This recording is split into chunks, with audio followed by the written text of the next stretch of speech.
Hi, and welcome to the final week of this course.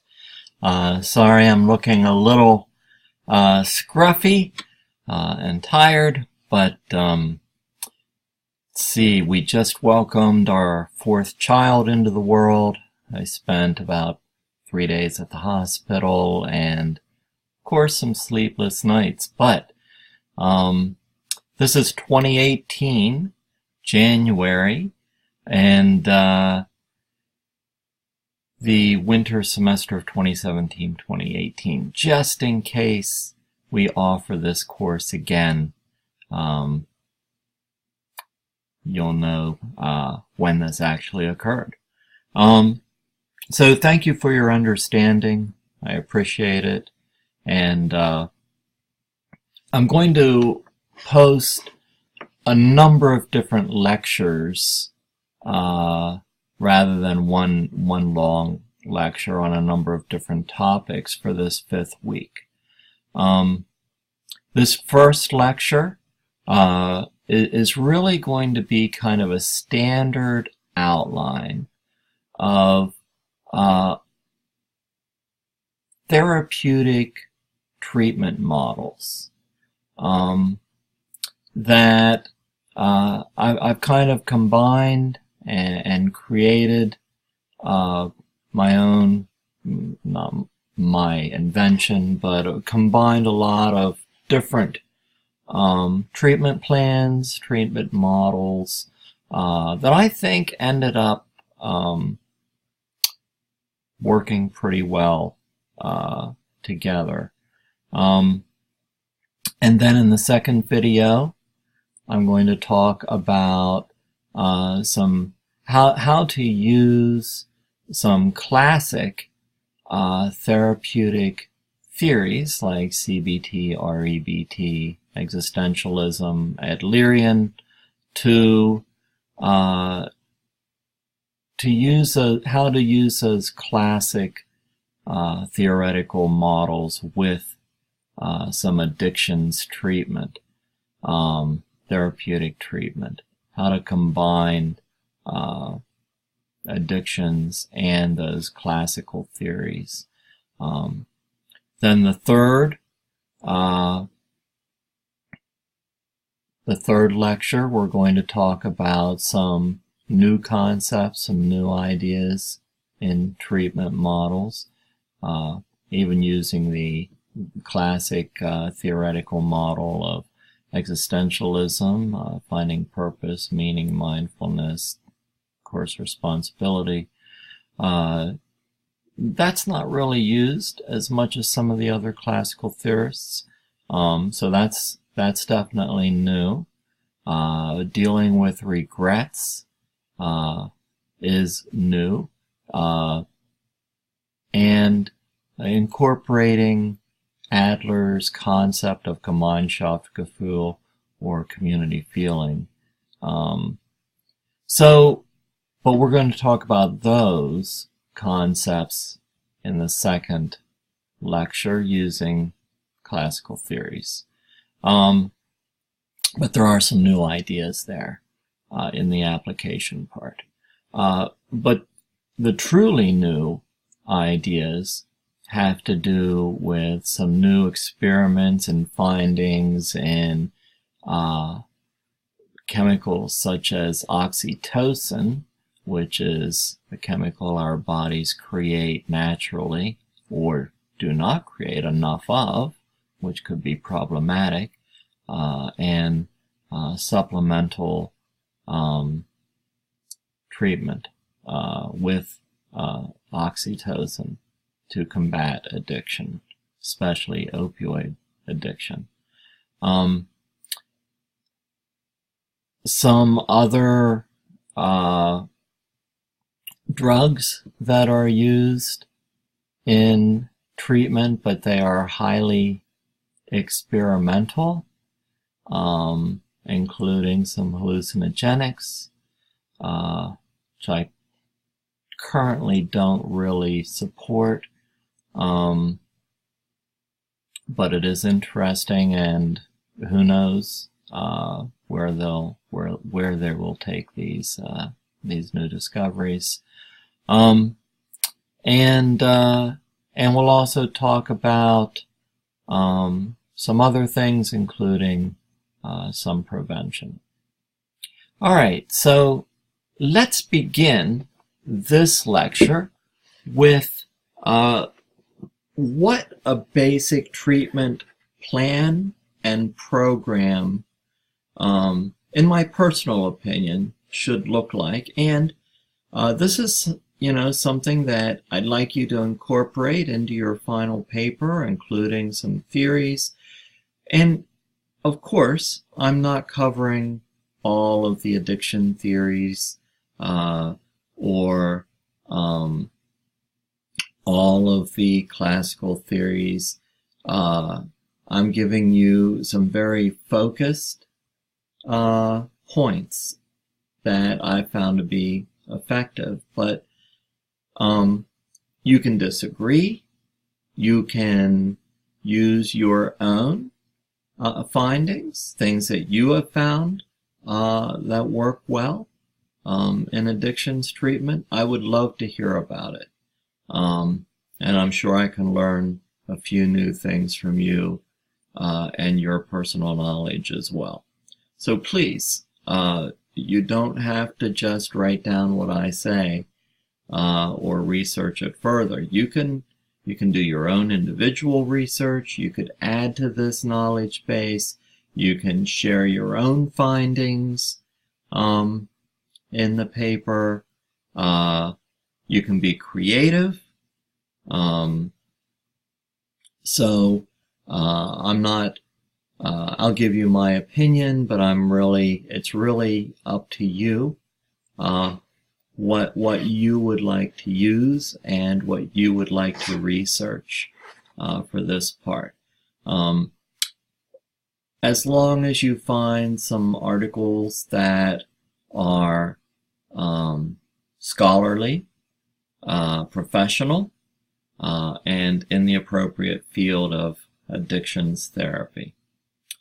So, with that being said, let me just walk you through the basics of a treatment model.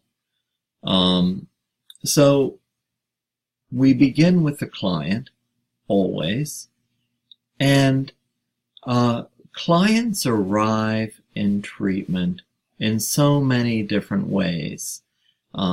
They could have hit rock bottom and been at the end of their rope. They could have dissolved all of their relationships,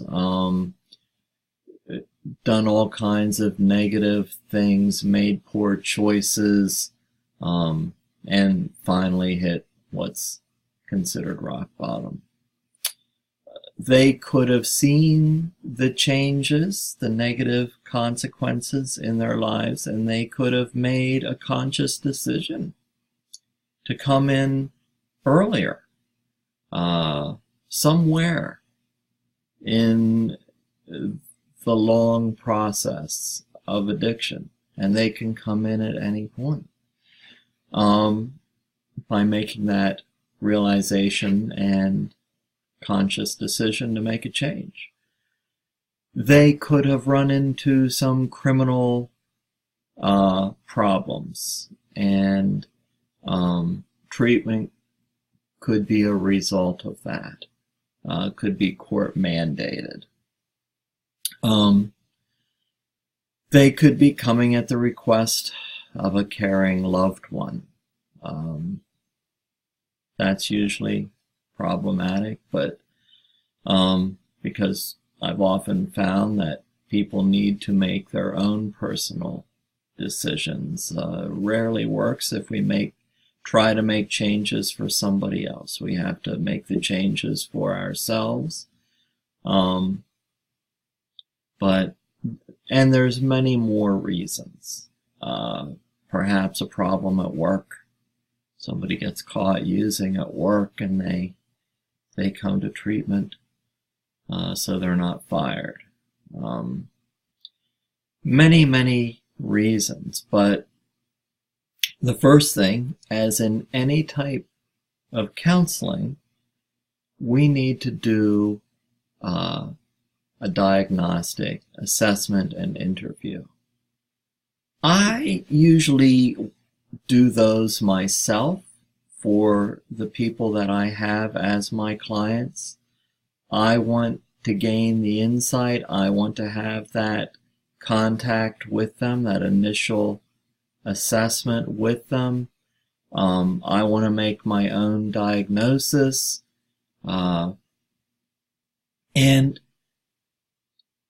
I never like to stick strictly to what's considered a addiction-focused diagnosis or assessment.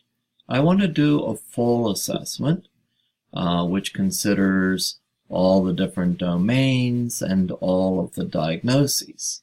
So I want to look into the various domains of their living situation, what's going on with them personally, what about different types of relationships, what was their family of origin, what was it like growing up, what was it like prior to addiction, their relationships, their life, what was it like during addiction, what's going on now, have they had any physical problems, are they on any medications, the whole gamut. Are they working? Are they in school?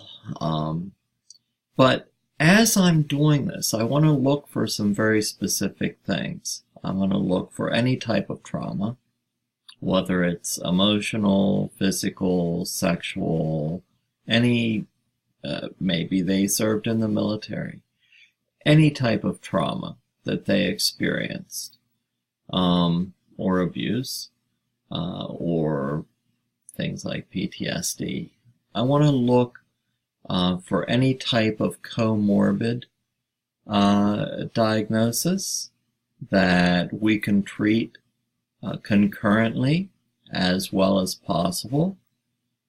Perhaps providing an alternative medication like an SSRI, or just helping them to find alternative ways to work through whatever is going on in that other diagnosis, whether it's depression or anxiety or grief and loss or PTSD or abuse, whatever is going on.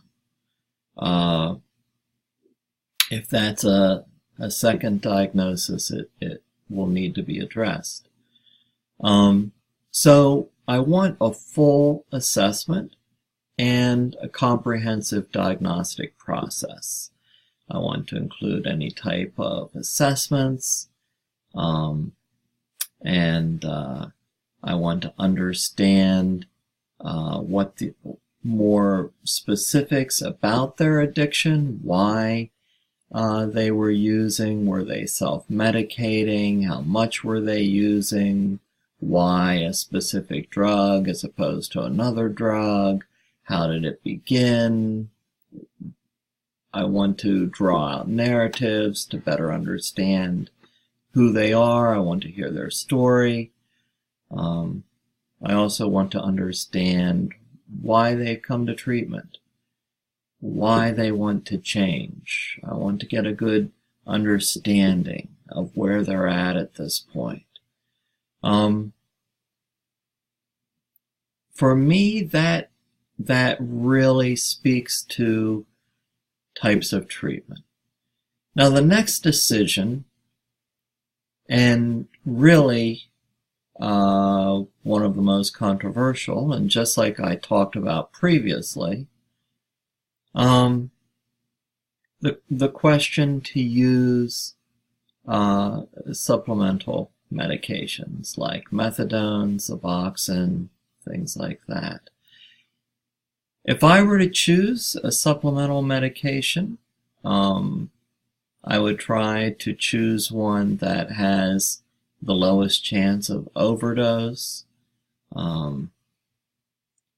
the highest statistical success rates, the least amount of relapse, all those kinds of things. Suboxone is pretty popular right now. I would also consider the client as an individual. What is best for the client? And it's also important to monitor the dosage, that they're getting the appropriate dosage so that they won't try to self-medicate themselves. I also think it's important to decide what's best for the client as far as, are we going to taper off? Are we going to just use it for detox? Are we going to use this supplemental medication long term? But all of that needs to be discussed and planned for appropriately. And these plans might change. I would much rather see somebody on long-term methadone treatment than relapsing. So, yes, one is better than the other. Of course, I would rather see somebody off these drugs and alternative medications completely. That would be the ideal. But that doesn't always work for every individual. So that's why we consider each client as an individual. It's not about me. It's about what's best for the client. So the next thing, I personally I believe that if somebody is moving through some form of supplemental medication treatment, that I do believe that some type of therapy, counseling therapy, should be a definite part of that program. I would not want one of my clients to simply receive the medication without therapy. I would consider less therapy over longer periods of time, but never no therapy. Because there's a lot that goes into addiction treatment rather than simply supplemental medication. This is everything from treating a second diagnosis to, are they self-medicating? Did they experience trauma? What's going on with this individual? And then, if people were addicted to a substance for an extended period of time, they did experience some type of trauma.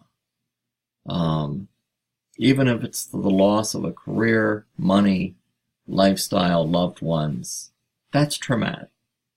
But if they were heavily into the addiction, they've experienced a lot more than that. So we also have to treat that. It's more than a learning experience. All of these things affect individuals psychologically, emotionally, and physically. So it's important to address them therapeutically, to process them. The second aspect is walking them through, I don't know specifically if I think addiction has stages, because I don't think they're concrete. I think addiction, withdrawal, and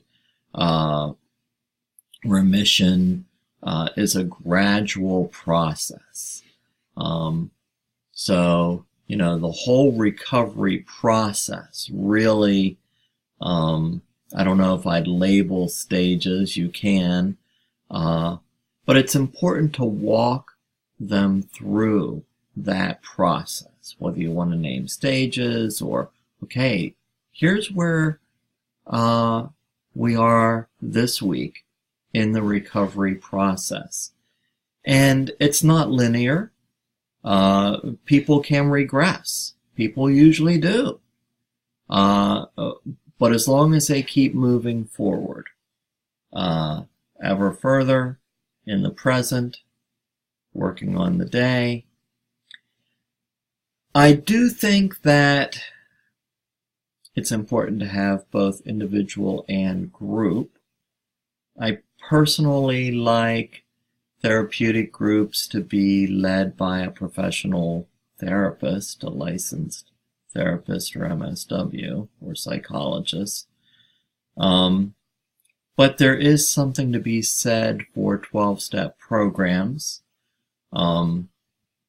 Simply that there's usually one available when you're in need. And you can't always get an appointment. So people are there for you. They can also become dependent. They could have negative aspects about them, such as if somebody else is relapsing, they may bring somebody else with them. The temptation is still there.